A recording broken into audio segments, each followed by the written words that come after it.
வடமேற்கு ஒரு இடத்துல கெட்டு போயிருந்தா ஆரோக்கிய குறைபாடுகள் மேஜராக இருக்கும். அதுவும் ஸ்கின் அலர்ஜி, சோரியாசிஸ்லாம் இருக்கும். ரொமட்டாய்டு ஆர்த்ரைட்டிஸ் இருக்குன்னா அங்கே நிச்சயமாக வடமேற்கு பிரச்சனை இருக்கும்.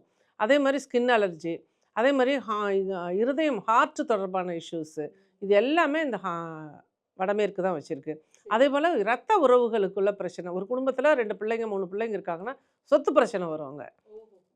அதே மாதிரி அங்கே வந்து உறவுகள் மற்ற அண்ணன் தம்பி உறவுகளுக்குள்ள அடுத்த செ அதாவது சித்தப்பா பெரியப்பா அப்படின்னு சொல்லி உறவுகளுக்குள்ள தீராத பகைகள் ரொம்ப. அதாவது இந்த வீட்டில் உட்கார்ற காக்கா இன்னொரு வீட்டில் உட்கார அந்த அளவுக்கு தீராத ஒன்றுமே இருக்காது. ஆனால் வந்து பெரிய பிரச்சனைகள், ரத்த உறவுகளுக்குள்ள பிரச்சனைகள், இதெல்லாம் பார்த்தீங்கன்னாலும் இந்த வடமேற்கு எங்கெல்லாம் பிரச்சனை இருக்கோ அந்த 2 பேர்த்து வீட்லேயுமே இருக்கும். 2 பேருக்குள்ள பகை இருக்குன்னா 2 பேர்த்து வீட்லேயுமே அந்த வடமேற்கு பிரச்சனை இருக்கும்.